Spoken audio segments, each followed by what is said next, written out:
pouco sobre quem Deus é. Amém? Então, de cara, a lição já começa dizendo, em outras palavras, mais ou menos o seguinte: Deus não se explica. E aí fica uma coisa meio uma aparente contradição naquilo que a gente está fazendo, né? A gente vai estudar uma mensagem, um estudo que fala sobre conhecer mais a Deus, e a primeira coisa que a gente aprende é que Deus não pode ser conhecido na sua totalidade, né? Então o que a gente vai fazer, né? Fecha a Bíblia, vamos se ajoelhar aqui, pedir misericórdia, sentar no chão e chorar, né? Porque a lição já começa de forma chocante, né? Não é possível conhecer a Deus na sua totalidade.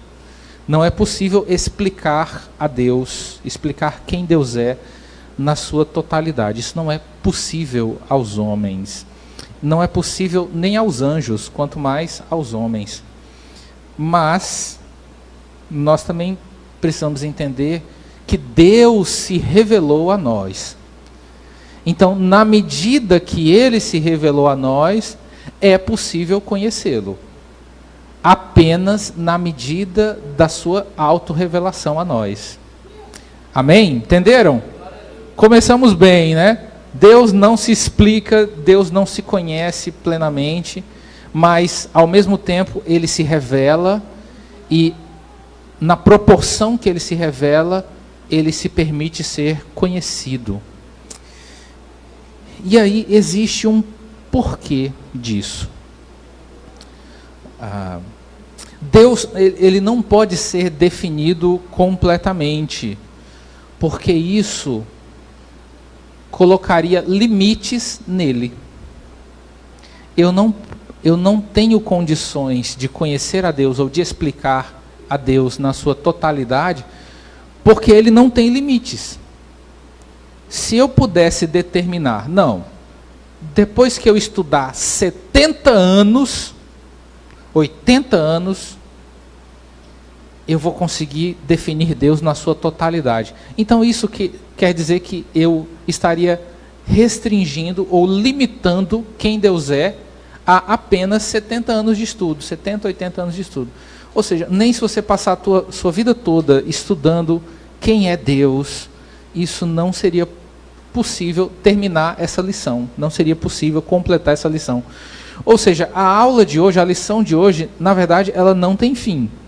A gente vai começar ela hoje, a gente vai passar por 3 pontos, e ela não tem fim, não tem conclusão. Apesar do autor da revista colocar uma conclusão lá no fim, o que a gente entende baseado no começo dessa lição é que essa lição nunca se completa. Essa lição é infinita. A gente vai começar a estudar ela agora e não vai terminar nunca. Amém? Então Deus não pode ser definido porque Ele não é limitado. Ele não cabe dentro de uma explicação. Nem que essa explicação seja muito longa, ele não cabe dentro dessa explicação. E há um sentido meio que filosófico nisso também. Quando você consegue definir uma coisa, de certa forma você tem controle sobre ela. E quem é que controla a Deus? Não é possível controlar a Deus. É por isso que Deus não pode ser definido. Então, o próprio conceito de teologia mesmo que fica em xeque quando a gente pensa dessa forma. Porque se a teologia é o estudo de Deus, né, ela já começa mal, porque não tem como estudar algo que é infinito, né? Mas, obviamente, a gente entende, né, que por conta da revelação dele, nós podemos meditar e estudar quem ele é a partir dessa revelação que está na palavra. E a gente vai ver isso também no fim da lição, no ponto 3, ele repete essa questão da Bíblia ser a fonte do conhecimento de Deus. Então, nós podemos conceituar Deus, nós podemos definir quem Ele é, na prática, não. De verdade, não. Mas a gente é enxerido e fica, né, patinando na teologia para buscar um pouco mais de conhecimento sobre quem é Deus. No ponto 1, ele tem o título Definição Geral de Atributos. Então, basicamente, ele vai dizer o que são atributos, né? E aí não tem nada de especial nisso aqui, não tem nada de teológico, nem de espiritual, é só uma palavra. A palavra atributos quer dizer as qualidades de uma coisa, as características de qualquer coisa, né? Então, os atributos de Deus são as características de Deus, as qualidades reveladas de Deus. Basicamente é só isso. Então a gente não vai se ater muito tempo no ponto 1.1, porque ele só dá essa definição e é uma definição muito simples, né? Atributos são características. Só que tem uma coisa interessante. Existe uma distinção de atributos quando esses atributos são sobre Deus. Uma coisa é você dizer os atributos de uma pessoa ou de um eletrodoméstico, e outra coisa é quando você fala dos atributos de Deus, né? Porque quando você começa a falar dos atributos de Deus, são atributos, são qualidades que não dependem de nada, só dependem dele mesmo, né? É a obra dele mesmo. Quando eu vou falar os atributos de qualquer coisa ou de qualquer pessoa, aquilo tem uma fonte. Eu pego e digo, a minha esposa, ela é muito bonita. Então, ela não, apesar de poder contribuir com isso, né, de se arrumar, de se embelezar, mas é uma questão genética. Isso não é um atributo que não depende dela, né? Mas quando a gente fala dos atributos de Deus, ele é a fonte das próprias qualidades dele. Se eu digo que essa parede é branca, ela é branca porque alguém pintou. Então, o atributo dela, um dos atributos da parede é ser branca, mas isso não depende da parede. Isso depende de quem escolheu a cor e foi lá e pintou a parede. Mas quando a gente fala dos atributos de Deus, não. Ele é o início e o fim de todos os atributos dele. No ponto 1.2, definição de atributos de Deus. Bom, ele deu a definição de atributos de forma geral e agora ele vem dar a definição de atributos de Deus exclusivamente. A primeira coisa, eu diria que ele é autoexistente, é basicamente do que fala esse ponto inteiro aqui. Apesar dessa lição falar de vários atributos de Deus, como a gente vai ver aqui mais adiante, uma listinha mesmo, Deus é isso, isso, isso, isso. A gente basicamente só fala mais, só são mais conhecidos 3 atributos: onipotência, onipresença e onisciência. Difícil a gente falar de outras coisas, mas existem muitos outros atributos de Deus, como a gente vai ver aqui no decorrer da lição. E como eles são atributos, como esse ponto fala dos atributos de Deus, só Deus possui esses atributos. Mais adiante a gente vai ver que Deus decidiu passar parte dos seus atributos para nós. Um grupo dos atributos de Deus, ele permite ser compartilhado e replicado nos homens, que são a imagem e semelhança dele. Mas outros são exclusivos de Deus, né? E esses atributos nos ajudam a compreender, a entender quem ele é, né? E aqui está todo o propósito dessa lição: nós conhecermos um pouco mais de Deus. Amém? Quem quer conhecer mais a Deus diz glória a Deus. Amém. Vocês vão ver um versículo aqui que fala sobre quem conhece a Deus, que é de arrepiar. Está lá em Oséias. Daqui a pouco vocês vão ouvir esse versículo. os atributos incomunicáveis, que a gente vai ver agora. O pastor André já deu uma pincelada aqui. A teologia divide, né, separa os atributos de Deus em categorias, e a gente vai ver cada uma dessas categorias agora. E antes de nós entrarmos no ponto 1.3, que fala dos atributos que declaram a glória de Deus, existe uma coisa interessante na Bíblia. Tem algumas coisas na Bíblia que são secretas. E parece que de propósito Deus deixou lá para dizer, olha, vocês não sabem de tudo. Tem uma passagem lá de Apocalipse, quando eu sou um pouco ansioso. Já fui mais, mas eu me considero ainda um pouquinho ansioso. E quando eu li Apocalipse a primeira vez, ainda era no período que eu era muito ansioso. Hoje eu estou sendo tratado por Jesus, né? A ansiedade. E aí eu li em Apocalipse que Deus vai se revelando para João ali na ilha de Patmos, e aí ele começa, né? As 7 trombetas. E aí quando cada trombeta tocava, acontecia uma coisa. As 4 primeiras trombetas tocaram e abriram-se selos, né? E depois ele fala de 7 taças da ira de Deus que são derramadas. E aí quando cada taça é derramada, o evangelista João revela, né? Deus revela para ele e ele escreve o que cada uma daquelas taças representa. Quando derrama uma taça, a primeira taça acontece uma coisa, a segunda taça acontece outra, todas tragédias globais. E aí chega um momento que João ouve 7 trovões.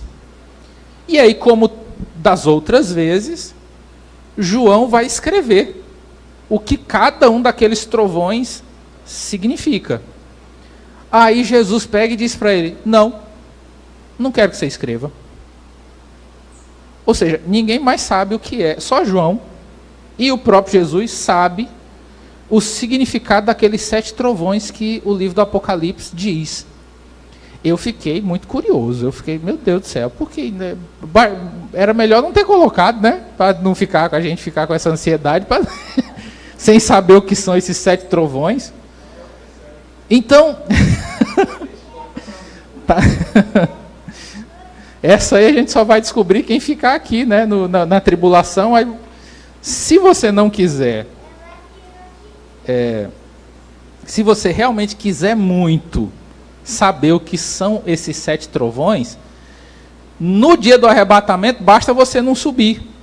Aí rapidinho, né, com uns 4 anos, 5 anos, você descobre o que são os 7 trovões. Eu prefiro não saber. Eu prefiro ser arrebatado. Então,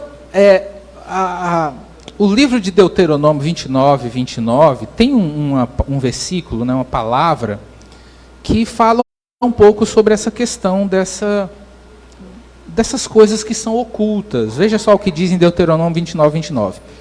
As coisas encobertas pertencem ao Senhor nosso Deus, porém as reveladas nos pertencem a nós e a nossos filhos para sempre, para que cumpramos todas as palavras dessa lei. Ou seja, existem coisas encobertas, existem coisas que não serão reveladas, como essa passagem do Apocalipse. Tem coisas que Deus diz, olha, vocês não vão saber o que é isso aí. Já tentaram calcular, teve uma turma aí que tentou calcular quando é que Jesus ia voltar, sempre deu problema. Sempre deu problema. Isso não nos foi revelado. Ponto 1.3. Todos os atributos declaram a glória de Deus. Nesse ponto nós aprendemos um dos atributos de Deus, que ele é criador. Resumidamente, esse ponto 1.3 aí fala que Deus, ele é criador. Se você tem a revista no celular, ou então você pode acompanhar que esse é o tema desse ponto. Ele é criador. E daqui eu queria extrair duas informações para vocês. Primeiro, Deus é criador e o homem é criativo. Tá? Nós, como imagem e semelhança de Deus, nós recebemos parte deste atributo de Deus, com uma diferença. Deus cria as coisas sem matéria-prima. Do nada ele faz alguma coisa existir. E nós criamos a partir da matéria-prima. A gente pega a madeira, transforma numa cadeira, num púlpito, numa mesa, numa luminária. A gente pega o barro, transforma num tijolo, num vaso, numa tigela, numa casa. Nós pegamos a matéria e criamos alguma coisa com ela. Ou seja, nós somos criativos, mas só Deus é criador, que chama à existência coisas que não existem. E a segunda coisa que eu queria extrair desse ponto para passar para os irmãos é que existe um propósito na criação. Às vezes eu fico refletindo sobre essa questão da soberania e da onipotência de Deus. A onipotência é um atributo que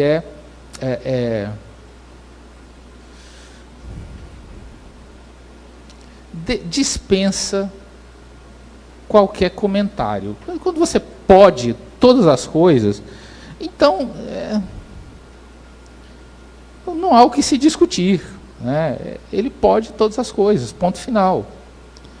E aí, quando se pode todas as coisas, quando se é onipotente, você pode até escolher não fazer nada. Você é onipotente. E aí eu não sei quanto tempo Deus existiu sem criar nada. Sei que há uma eternidade para trás e há uma eternidade para frente, né? E a gente é só um grãozinho de areia nesse meio aí. E em algum momento Deus decide que ele não quer continuar apenas coexistindo na pessoa do Pai, do Filho e do Espírito Santo, que é quem sempre existiu ali, no cosmo, antes de qualquer coisa, antes do tempo e do espaço existirem, eles já eram. E aí ele decide criar. Por quê? Como onipotente, não seria suficiente simplesmente ser, né? Independente de qualquer coisa, mas ele decide criar as coisas visíveis e invisíveis, as coisas espirituais e as coisas materiais, com um propósito. Porque não criar tiraria dele a perfeição, porque se ele não criasse absolutamente nada, mesmo sendo onipotente, tendo essa prerrogativa para não fazer nada, seria egoísmo simplesmente existir independente e alheio a qualquer outra existência. Então, como Deus não tem defeitos, ele decide criar, porque ele não é egoísta, ele é amor. Ele ama por ser amor. O apóstolo João diz lá nas cartas que Deus é amor. Ele é amor. Ele não tem amor. Ele não simplesmente ama. Ele não simplesmente exercita o amor. O texto de João diz que ele é amor. É a sua essência. Se Deus fosse criado ou feito de alguma coisa, a matéria-prima seria o amor. Mas ele não é criado. a partir de nada. O amor é a sua essência, é a sua natureza, é quem ele é, entre outras coisas, né? Então ele decide criar para revelar a sua glória, porque senão ele existiria eternamente, independente de qualquer coisa. Mas ele cria todas as coisas para, literalmente, por amor, para que a sua criação desfrute da sua glória. Isso é fantástico. Algumas pessoas às vezes se questionam, né? O sofrimento, as lutas da vida, a dor, leva algumas pessoas a questionarem: mas por que eu nasci? Eu não pedi para nascer. Entenda que, apesar de toda dor e sofrimento que nós podemos passar aqui na Terra, na verdade, existir é um privilégio. A oportunidade de poder glorificar a Deus. Ponto 2. E essa glória, como diz lá em Isaías 48:11, ele não dá a ninguém. Ele diz lá em Isaías: minha é a glória, e eu não vou dar a outro. Então, esse é o motivo da criação. Tudo foi criado para a glória dele. As categorias dos atributos de Deus. E aí, como nos lembrou aqui o pastor André, existem duas categorias de atributos de Deus, né? Os atributos de Deus são divididos, são categorizados por nós. Olha que enxerimento nosso, né? Olha a nossa prepotência, um ser infinito sendo categorizado, classificado pelo pó, né? Então, a teologia divide os atributos de Deus em duas categorias principais. Existe uma subdivisão que nós vamos ver mais adiante. Mas a primeira divisão são os atributos incomunicáveis. E a segunda são os atributos comunicáveis. Certo? Basicamente são essas duas formas de entender os atributos de Deus. Então, os atributos incomunicáveis, eu vou pular direto para o ponto 2.2, para a gente não perder o fio da meada, depois eu volto para o 2.1, tá? Então, os atributos incomunicáveis de Deus são os atributos que não podem ser transferidos para outros. São os atributos exclusivos de Deus, que mais ninguém tem, que nenhum outro ser tem. Uma vez eu vi com inocência, né, um pastor dando qualidades a mais, né, para o diabo, mais do que ele tinha, né? Ele disse: o diabo é só, meu Deus, o diabo é só onisciente e onipresente, porque todo o poder foi dado para Jesus. Então, só Deus é onipotente, mas ele deu 2 atributos divinos para o diabo, né, coitado. Mas eu sei que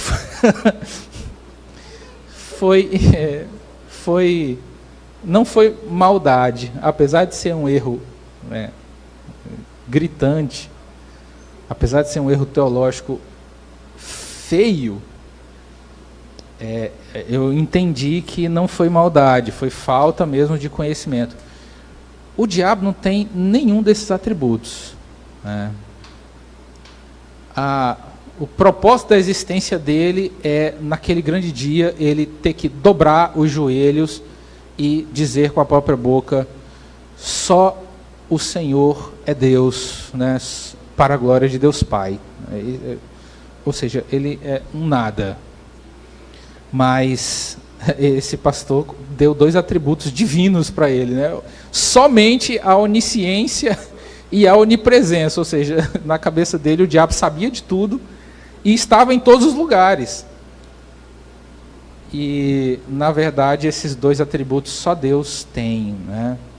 Além da onipotência, só Deus está em todos os lugares e só Deus sabe todas as coisas. Isso chega a ser tão ridículo, né? Chega a ser tão bobo, que Jesus está pregando para os discípulos, Jesus está ensinando os discípulos, e aí Jesus diz o seguinte: olha, vamos encerrar a conversa aqui, vamos sair porque o diabo está vindo. Ele diz literalmente, ele está se aproximando e a gente vai sair daqui porque eu não quero que ele escute nada. É mais ou menos isso, eu não quero dar moral para ele nenhuma. Ou seja, o diabo precisava ficar cercando como um cachorro vira-lata, em busca de pescar ou fisgar informações para fazer os seus maus intentos contra os discípulos. O próprio Jesus uma vez disse: Pedro, o diabo veio pedir autorização para cirandar com você. Já pensou o nível da batalha espiritual que às vezes nós estamos inseridos? Você entendeu o nível de controle que Deus tem? Ele precisa pedir autorização, como pediu para Jó também, está lá no livro de Jó. Ele deixa eu acabar com a vida dele. Não, você pode, destrua os bens dele, mas não toque nele.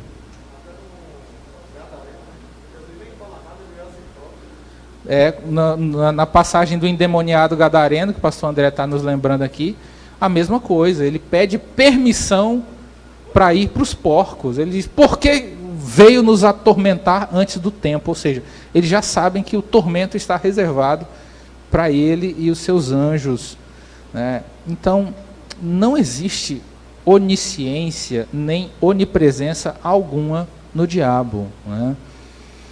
Esses são atributos de Deus, são atributos divinos. E eu, com bastante respeito, né, eu corrigi esse pastor.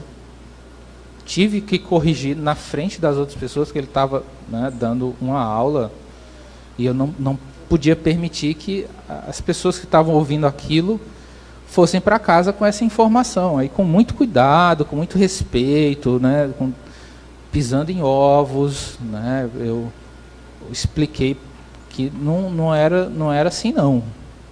Onisciência e onipresença são atributos de Deus, de mais ninguém. Então, esses são atributos incomunicáveis.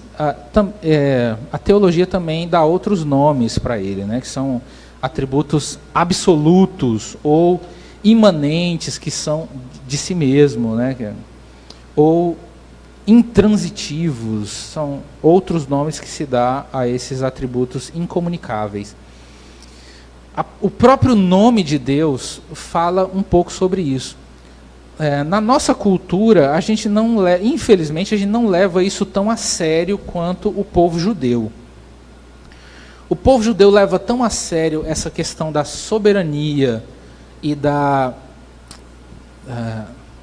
do quanto Deus é infinito, que os judeus não dizem o nome de Deus. Na verdade, o nome de Deus na língua hebraica é uma palavra que não tem pronúncia. Tenta imaginar uma palavra que não pode ser dita. Você pode escrever aquela palavra, mas ninguém consegue ler porque não tem fonema. Por exemplo, na língua portuguesa, B com A, ba. D com A, dá. Mas imagina um B com D, com C, com L. Como é que se fala isso? Não se fala. Imagine uma palavra sem som. Uma palavra que pode ser grafada, mas que não pode ser pronunciada. É o nome de Deus na língua hebraica. O nome de Deus na língua hebraica se chama o tetragrama. São 4 consoantes. Y, H, Y, W ou V. É uma palavra que não tem pronúncia. Porque eles dizem, eu não posso pronunciar o nome de Deus. Se eu restringo Deus a uma palavra, ele não é infinito. Veja o cuidado e o zelo que o povo judeu tem para falar o nome de Deus. E aí, para comunicar, para que haja um diálogo, para que haja uma forma de falar sobre Deus, eles introduziram as vogais do nome Adonai no meio do tetragrama. E aí, aquela palavra que não pode ser pronunciada vira Iavé. Ou, aportuguesando bastante, Jeová. São as vogais de Adonai inseridas entre as consoantes do tetragrama. Cada letra do tetragrama tem um som muito peculiar. É Rô, é Vá. É como se fosse uma respiração e não um fonema. É diferente do nosso B com A da Bá. T-A-T-U, tá, tu, sabe os fonemas bem marcados? O nome de Deus na língua hebraica não forma som, não forma fonema, porque eles entendem, eles não se julgam dignos de pronunciar esse nome. E até na escrita, quando não é uma escrita religiosa, quando é uma escrita, eu vou escrever o nome de Deus aqui num bilhete. Eles escrevem 3 letras e não escrevem a última. Porque eles não se acham dignos de escrever aquele nome. É muito cuidado, é muito zelo, que nós deveríamos copiar um pouco desse zelo para a nossa vida. Nos mandamentos está bem claro, não use o nome de Deus em vão. E aí eles levam isso ao pé da letra. Eles não escrevem o nome de Deus, eles não pronunciam o nome de Deus. Quando não há alternativa que eles precisam escrever de alguma forma, eles ainda omitem uma letra para não ferir a santidade de Deus. Então, o próprio nome Iavé é o verbo ser, o nosso verbo ser. Eu sou, tu és, ele é, nós somos, vós sois, eles são. Eu estou bom de conjugação, hein? Então, o verbo ser, só que a gente conjuga assim, eu conjuguei no presente. Aí no passado seria como? Eu era, tu eras, ele era, nós éramos, e aí tem o pretérito perfeito, pretérito imperfeito, pretérito mais que perfeito. Eu fui, tu fois, ele foi, nós fomos. É tudo verbo ser, em diferentes formas de conjugar. Pegue todas essas formas de conjugação diferentes do verbo ser. Do pretérito imperfeito, pretérito perfeito, pretérito mais que perfeito. Eu não sei como é uma coisa. Se já é perfeito, não tem como ser mais do que perfeito, porque perfeito é perfeito, né? Mas na língua portuguesa inventaram o mais que perfeito. E aí vem o presente, aí vem o gerúndio, aí vem o futuro. Imagine todas as formas possíveis de conjugar o verbo ser. Que para a gente dá quantas palavras? Eu, tu, ele, nós, vós, eles. São 6 formas de conjugar um verbo em um tempo verbal. Então, vezes uns 5 ou 6 tempos verbais, são 36 palavras para o verbo ser na língua portuguesa. Chega, eu cansei de falar isso. Pois o nome de Deus é uma palavra que equivale a essas 36 palavras. Eu estou chutando, tá? Eu não sou tão bom de português assim para lembrar de todos os tempos verbais do verbo ser. mas é como se você pegasse todas as formas do verbo ser, em todos os tempos, em todas as pessoas, primeira, segunda, terceira do singular, primeira, segunda, terceira do plural. Você pega o verbo ser conjugado de todas as formas possíveis e junta numa palavra só. Fica alguma coisa como eu fui, eu era, eu sou, eu serei, tudo junto. Esse é o nome de Deus. Ser. Ser em todos os tempos. Aí é por isso que ele se apresenta para Moisés no deserto, na sarça. E aí Moisés diz, quando me perguntarem quem o Senhor é, o que eu digo? Aí ele diz, diga, eu sou o que sou. Não é só eu fui ou eu serei. Eu sou agora e eu sou lá no passado e eu sou no futuro também. É fantástico isso aqui. O nome de Deus, né? O tetragrama. No ponto 2.3, ele fala dos atributos comunicáveis. Então, os incomunicáveis são poucos, tá? A gente já citou eles. Onipotência, que é o poder de fazer todas as coisas. Onipresença, que é estar em todos os lugares ao mesmo tempo. Você vai explicar isso para um físico, ou ele fica doido, ou ele ri de você. E onisciência, que é saber todas as coisas, conhecer tudo, não ter dúvidas a respeito de nada, não precisar perguntar nada, a não ser que seja de forma retórica. Quando Deus pergunta alguma coisa, não é porque Ele quer saber, é porque Ele quer que você saiba. Gostei disso, anota aí, vamos fazer um post no Instagram. Quando Deus pergunta alguma coisa, não é porque Ele quer saber, é porque Ele quer que você saiba.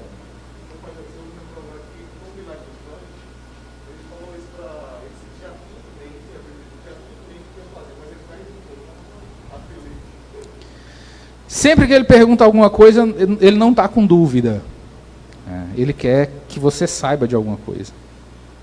Então temos onisciência, onipotência, onipresença. Temos imutabilidade, ou seja, ele não muda. Deus é o mesmo que sempre foi e sempre será. Não, ele não muda.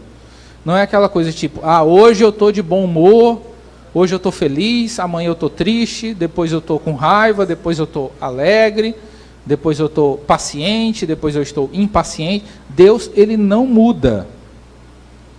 A manifestação das suas ações até nos parecem diferentes, né, divergentes. Uma hora é uma coisa, outra hora... Mas isso não tem nada a ver com a sua natureza. Ele não é instável.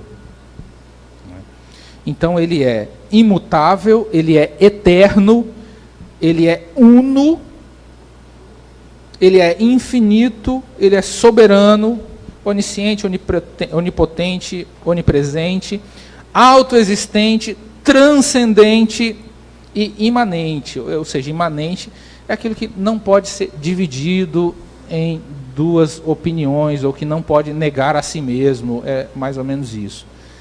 Então, essas são características de Deus: eternidade, unidade, imutabilidade e tudo mais. Nos atributos comunicáveis, é aquilo que Deus é, que Ele quer que a gente seja também, como imagem e semelhança dEle, como criaturas feitas à imagem e à semelhança dEle. Então, Deus é santo. Ele quer que a gente seja santo também.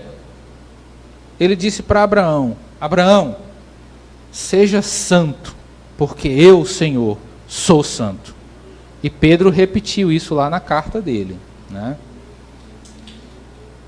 Deus é amor. Deus ama. Ele quer que a gente ame também. O que mais? Deus é justo. Ele quer que a gente seja justo também. Ele é reto. Ele quer que a gente seja reto também. Então perceba que são atributos de Deus que estão numa escala muito maior do que a nossa, mas que Ele espera que a gente também seja. Amém? Aí é difícil ser imutável.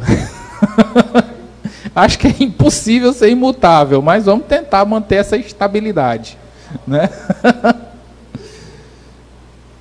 Imagina, irmã Fabiana, você nunca ficar triste, nunca ficar com raiva, nunca ficar ansiosa, nunca, não é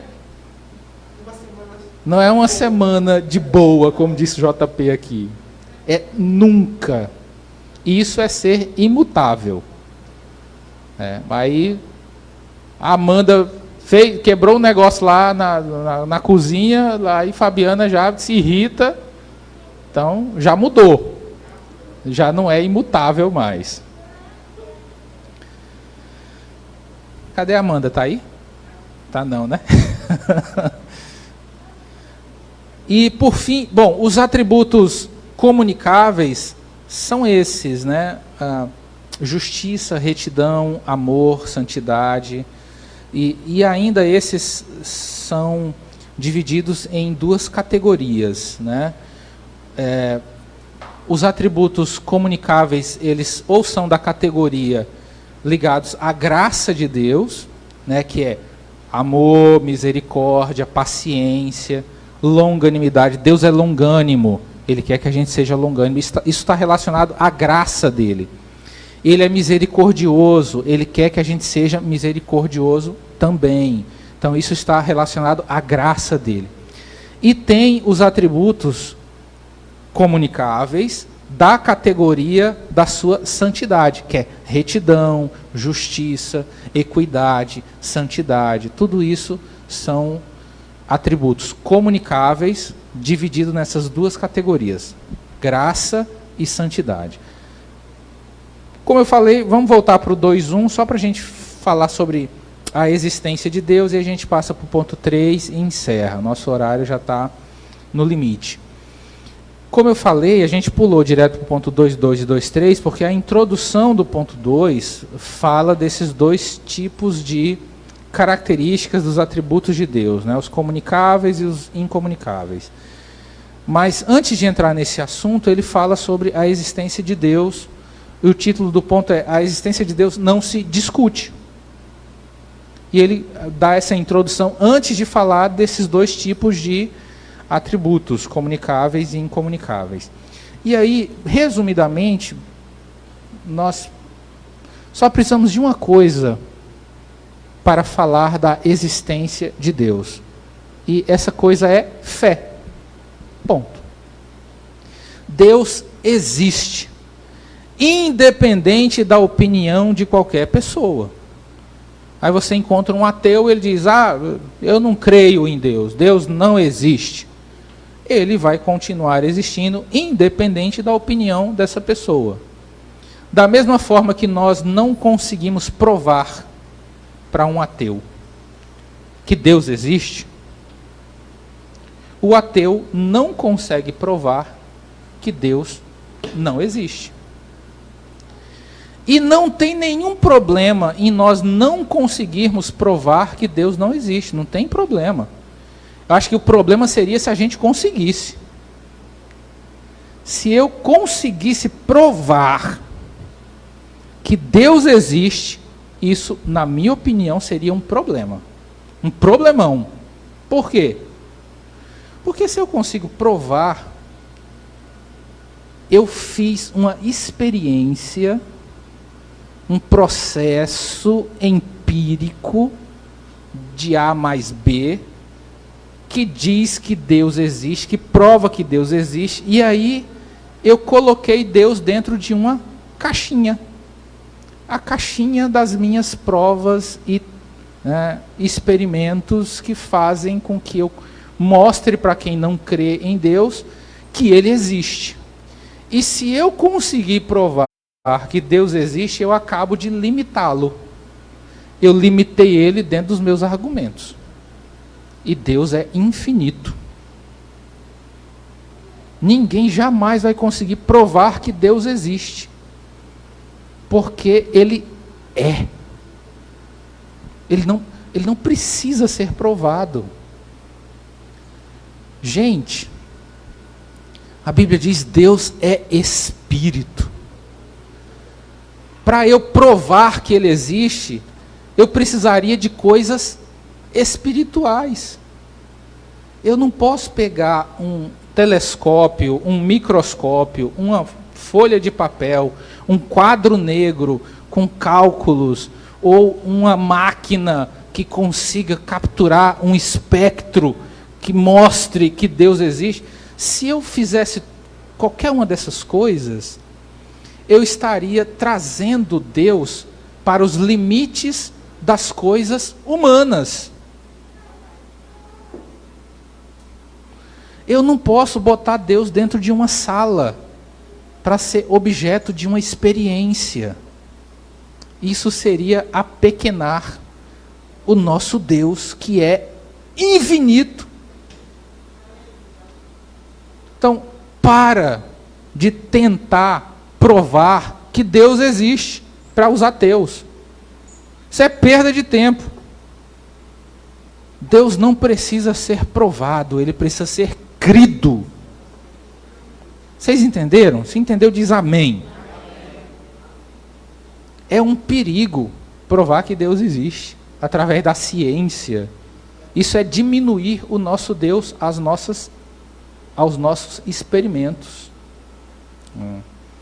Tem um cientista alemão, eu acho que ele já morreu. Ele ganhou o prêmio Nobel de Física na década de 70. Não era o seu Jotinha da barraca. É um Nobel de Física alemão. O nome dele é Werner Heisenberg. Ele diz o seguinte, falando de gente inteligente. Ele diz: quando você estuda muito, você dá um gole no conhecimento das ciências naturais. E aí você vira ateu. E aí o final da frase dele é fantástico. Mas Deus espera você lá no fundo do copo. Ou seja, se você estudou muito e virou ateu, quer dizer que você precisa estudar um pouco mais. Porque se você for realmente sábio, você vai enxergar Deus no fundo do copo do conhecimento. Quando você beber todo o conhecimento do mundo, você vai encontrar Deus. A turma da física quântica, aquela galera que estuda... A física quântica é uma ciência relativamente nova. A maioria do pessoal que estuda física quântica acredita em Deus. E quem fica só na física clássica acha que sabe muita coisa e não crê em Deus. E eu não sei porquê. O próprio Isaac Newton, que é o pai da física, cria em Deus. E o Einstein também. Einstein era judeu. Não entendo porquê o povo que se mete a sabido decide não acreditar em Deus. Não sei porquê, não entendo de verdade.